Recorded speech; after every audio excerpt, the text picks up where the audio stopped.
From Trevemore, in early 1956, we moved up to 18 Atlantic Crescent, the new estate on the top of the hill, and became Over-Illers. Easier for both my walk to school and John's drive to work. We had a lion-maned black and white cat called Moppet, and briefly a wild hedgehog in the kitchen, and an orphaned wild rabbit in an elaborate hutch John built in the garden, which sadly it never lived to enjoy for long. I came a cropper on my tricycle here, and subsequently, like Brenda, never owned or rode a bike. My friends and I made a secret den in the long grass opposite the houses, where a large rectangular hole had been dug, exposing an oblong, table-sized granite boulder. The hole was covered in a corrugated metal sheet, and we enjoyed hiding beneath it, illicitly taking down candle stubs and matches to hold secret meetings crouching in the mouldy earth. More new houses were being built at the back, and they seemed to have been left half-built forever. This was a good place for playing house. The main source of fun and days out with picnics for all of us was straight down Sunny Corner Lane to the dunes of Vellandreath at the far end of Sennin Beach. Every so often an old man in a black coat would come knocking at the door, carrying a huge lidded box at the front, supported by a strong strap around his shoulders. He was a peddler, selling all manner of small household items, sewing notions, buttons, zips, shoelaces, cleaning materials, scissors, kitchen equipment, and more.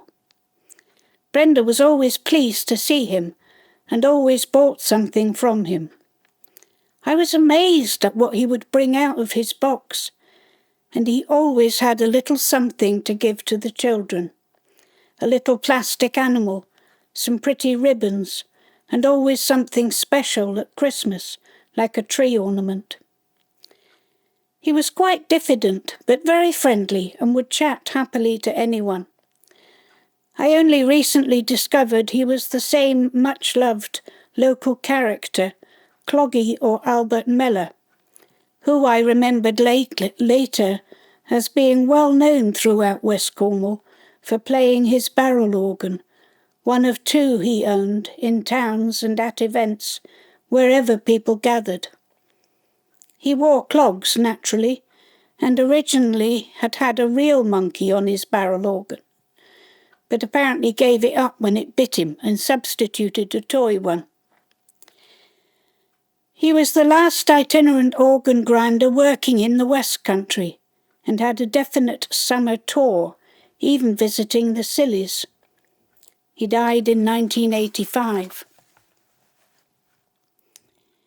Particular friends for many years, such I knew them as auntie and uncle, though they weren't related, were Jean and Nicky Hards, who lived at Porthcurno.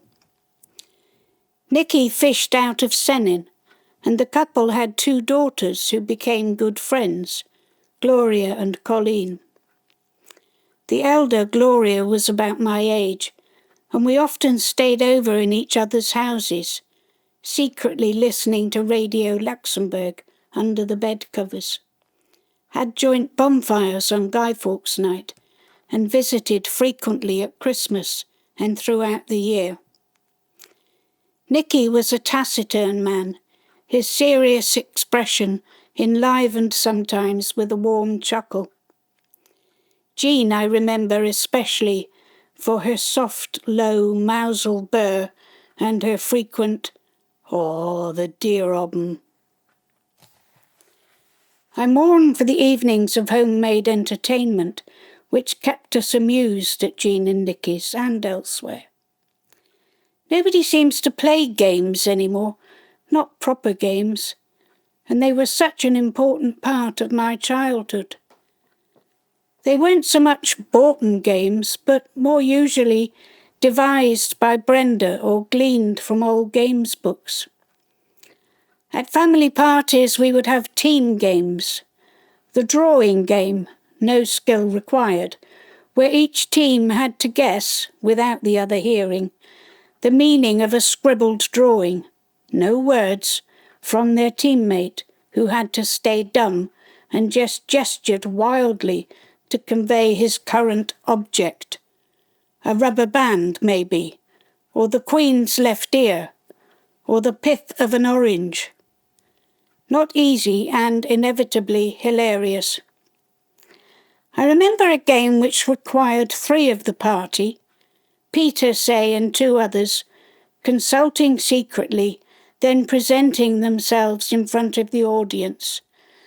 3 jolly workmen come to see for work. Audience. What can you do? Peter. All sorts and everything, just the same as you.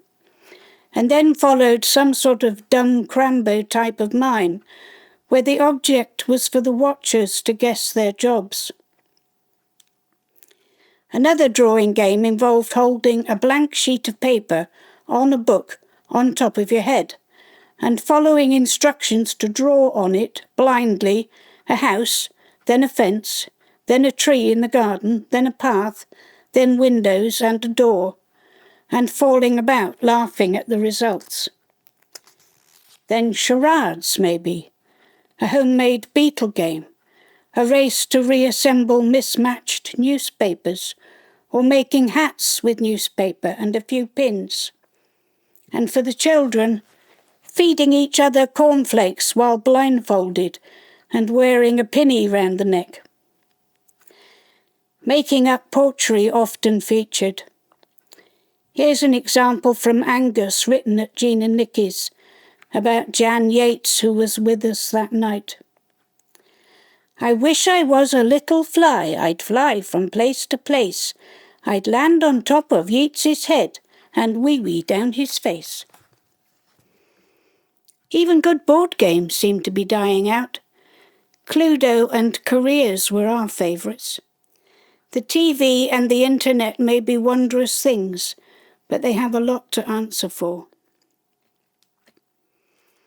During a recent visit to Cornwall Record Office in Truro, researching this book, I was astonished to discover an anecdote of Brenda from this period, which was complete news to me.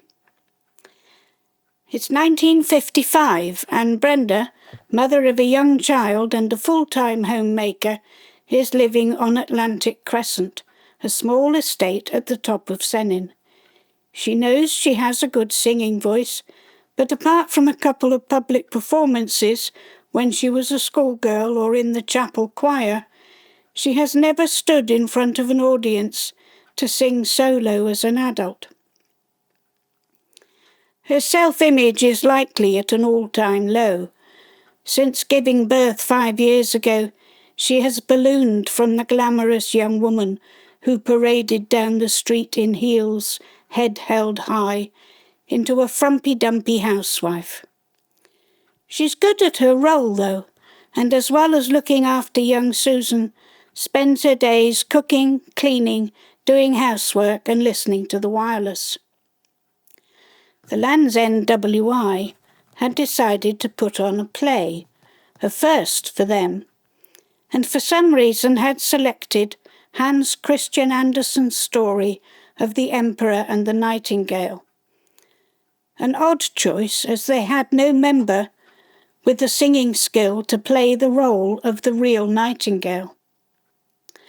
The play was cast, all but the real Nightingale. No one could think of any member suitable to play the part. One day the producer, Bill Maitland, is walking close to the open window of his near neighbour, Brenda Wootton, and overhears her singing along to the BBC Housewife's Choice. He is struck at once by the purity of her voice and realises his search for a real Nightingale is over. However, it takes some persuasion to get Brenda to perform. According to the Annals of Land's End WI, from whose The Story of RWI this account was taken, she only agrees as the play they have selected doesn't need her to stand on the stage in front of an audience, something she is apparently loath to do. The sweet voice of the nightingale in the play is only heard through an open window.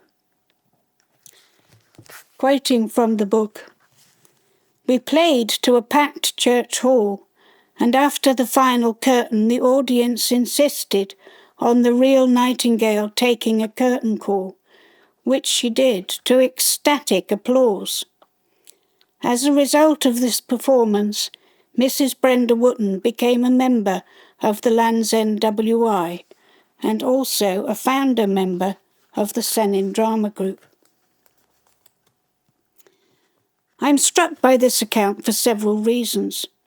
It sounds almost apocryphal, but from the authenticity of the source and the fact that I never heard this story from Brenda, it's very likely true. The WI were looking for a vehicle for their ladies' choir to put on performances and dances to entertain the old people to whom they supplied meals on wheels. The role of the real nightingale could have been tailor-made for Brenda, and this seems like such a serendipitous, life-changing and iconic moment. It draws her out into the public gaze for the first time, and it's particularly strange to me as I've never heard it before. It seems now that this performance and enforced public appearance was the trigger which brought back her self-confidence and set her on the path which brought her ultimately to the stages and the spotlights of Paris. But this wasn't the last time that Brenda was reluctant to enter the spotlight. Although once that first applause at the Count House died away, she had by then been hooked. We made many good friends as church-towners, covers and overillers. The families of Joy and Chrissy Went, Sally Ellis, Laura Hutchins, Bernard Rodder, Leslie Trewin, Marjorie Thomas, the Shannons, the Maitlands, the Penders, the Angoves, the Georges. Being one of the first on the street to get a TV, small and square with a grainy black and white picture, certainly helped with my popularity amongst my peers.